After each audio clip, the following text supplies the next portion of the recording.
And we're back with another episode of the Baptist Boys. I'm Jason here with my co-star, Aaron. Great introduction, Aaron. And we're back with a new topic. Not even a topic, really. We're not. It's not even. Nope. It's not really a topic, but yes, it is a topic. It's a random. Anyway, so We're doing it. We're starting a book club. Okay. All right, go ahead and tell them what we're going to do. Can I? Yes, please. Thank you. We have heard from listeners when you interrupt me, it drives them crazy. Okay, if it's anybody, it's you, Jason Heath. Okay, go ahead, please. It's not me that's skipping. Anyway, so what we're going to be doing is we're going to be actually going through a book together on the next several podcasts. We're going to be going through 9 marks of a healthy church. Now, the goal of this is to go through this basically to give you an idea of us as a church here at Winchester First Baptist. Okay, how can we as individual members of our church help us to be healthy as a collective body? This past Sunday, we talked about church membership, and we're going to be talking about that again this Sunday. And so kind of like, okay, what are some things that we can be doing to help our church be healthy? Yeah. Also, we're hoping to equip you. Let's say if you're looking for a church, you live somewhere and you're kind of like, I'm just moved somewhere, I'm looking for a church. How do I know if a church is healthy or not? What are some things I should be looking for? Or maybe you have a friend or a family member or maybe a child who's grown up and they've moved out of the house, they've moved off to college, and they're like, hey, how do I find a church? What should I look for in a church? And so we're going to go through this book by Mark Dever on 9 marks of a healthy church, and it's not that these are the only marks of a healthy church. Right. There's 9 that he picked out. Yeah, and it's good. It's a good representation of what a healthy church should look like. I mean, I don't think it's not the most exhaustive thing, but there's a lot of work put into it. There's a lot of consideration and prayer put into it, and it's really good. So, but yeah, we'll be reading this one. I've got mine ordered. I don't have it yet, so mine will be coming in. But we also have the abridged version, which is just a shorter version of the exact same book. Now, this one adds a little bit extra in the first chapter area. It's got some stuff that is just kind of like good for you. You know, what a church is, what it isn't, what does it mean for be a Christian, what is my duty as a Christian, you know, what's the difference between family and fellowship, and what is my purpose in the body. So there's a lot of things in this one that are good, but those 9 marks that we're going to be discussing in this book are exactly in this book as well. Right. So you can grab a copy in the church office, come by, read this, and recommend it to somebody. If you like it, maybe you go through and read the larger version.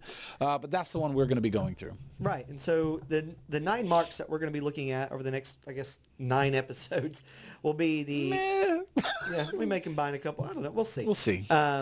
Things happen. So 9 marks. The 9 marks we'll be looking at is, number 1 is expositional preaching. Yeah.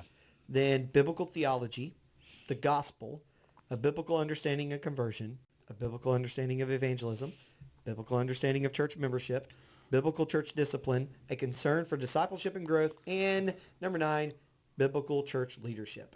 So we're going to be looking at those and to see how we as a church can make sure we're healthy. And then also, again, so you can advise other people, maybe friends, family, coworkers, on how to find a healthy church where they're at in their community. Yeah. So, yeah. So as far as reading a book, there's no pictures. Right. So all those Alabama fan people, you may have to, maybe there's an audio version you can maybe get. It's not a picture book. Right. I told you I was going to make that joke. Yeah, I know. I know. The original joke was directed more towards me than it was an Alabama fan, so. I know, right? But anyway, yeah, so this is... That's gone. All right. But to give you an idea about the author, Mark Dever, a little bit, the book and things like that, kind of his background. He's at Capitol Hill Baptist Church. He's been there for over 20 years. Yeah. He came in the early 90s to a church that was basically dying, and he came in, and God used him and other people that came in and through the life of the church to revitalize. They're now a church that runs around 1,000 people on Sunday mornings, and so they've planted a lot of churches. They plant churches about every other year. It seems like they're planting a new church in the D.C. area or other parts of the country. Well, and I think that's a cool thing. Talk about that a little bit. Why is it because I mean, they could definitely, Mark Dever's church, Capitol Hill, it could be larger than 1,000 if he wanted to. If he wanted to turn this into some multi, service, multi, level church where they have different services, different times, they could, 100% they could. But he didn't do that. No, they run about 1,000 on Sunday mornings. They have one service. Like Aaron mentioned, they didn't go to multiple services. When they get too full, what they do is they take a pastor, a couple pastors, and they take a couple hundred of their people and they send them to a different part of the city and start a church. Yep. And then they grow back up to 1,000, and then they do it again. And they grow back up and they do it again. They grow back up, and they do it again. They keep trying to replicate in their area. So when they do get visitors to their church, it's very interesting. When they get a visitor from their church and they engage them and like, oh, I live out in this neighborhood. Great. Here's a church in your neighborhood that is a healthy church. You should consider going there. Yeah. And they try to put people and put churches in neighborhoods and in areas and things like that. Yeah. So that you can just be a part of the life of the church more naturally. Yeah. And so it's a pretty neat little story. You can go to, Capitol Hill Baptist Church. You can go to their website, find a lot of that stuff, 9marks.org.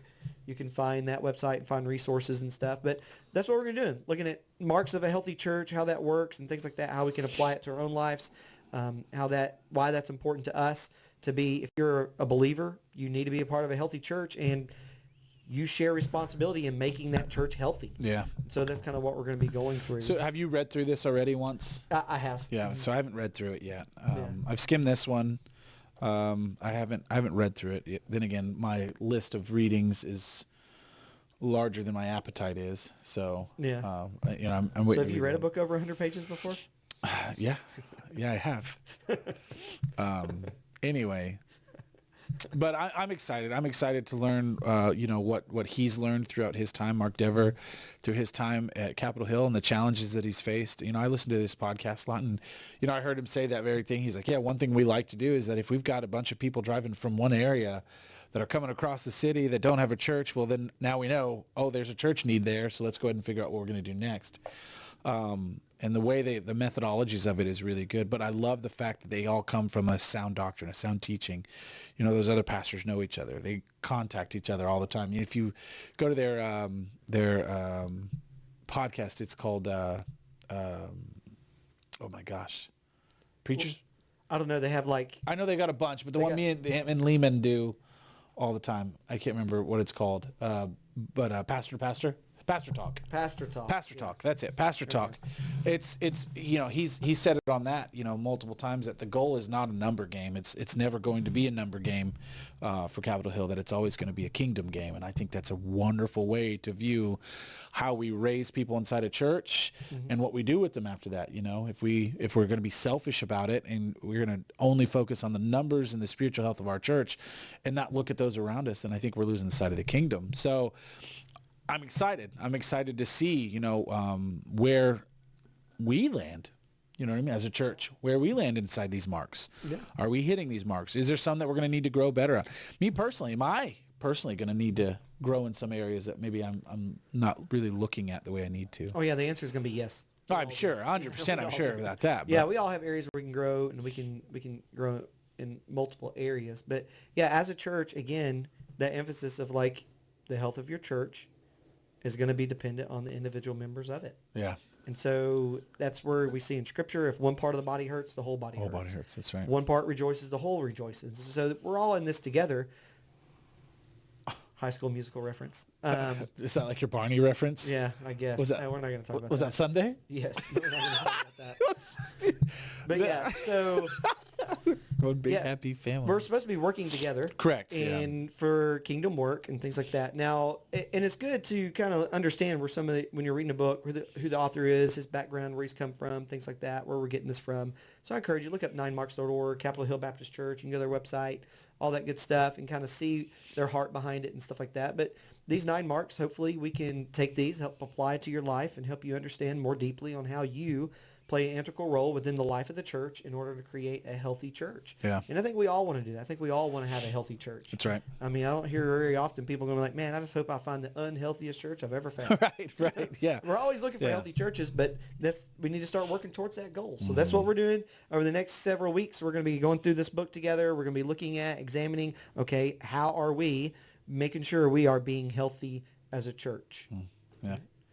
So you got anything else you want to add, Aaron?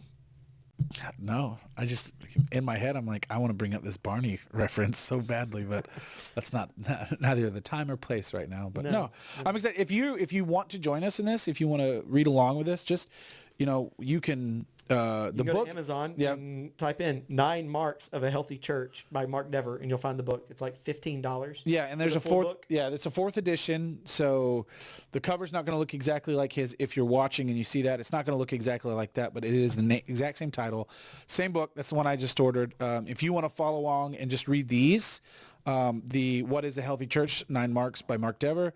We have copies of this that you can come and just read along because those chapters are the same. They're just shorter chapters. I'm not exactly sure what the difference is, but I think that'd be something interesting to look at too, what the difference between the two books That's just are. in depth. Okay, Yeah, so... this is the depth of it. But yeah, we literally just a summary. Yeah, so we invite, obviously we invite anybody who wants to come alongside us and read this while we're discussing it to do so. So, All right, man. Well, join us for book club. Sorry. On the next Baptist episode. Boys Book Club. What could go Oh, wrong? Baptist Boys Book Club. yeah, there we go. No, we got to do Baptist Boys Book. It's got to be another B. Wait, why 4? That way we can, I don't know. We got to keep the alliteration going, man. B. Baptist B. Boys Book Bonanza. No, okay. Next time, on the next episode, we'll have a better phrase than bonanza. Oh, Man. Okay. All right, well, until next time, I'm Jason, And I'm Aaron. and we are the Baptist Boys. Sound doctrine. Tripping with validity. Not Paul. Thanks for dramatic effect.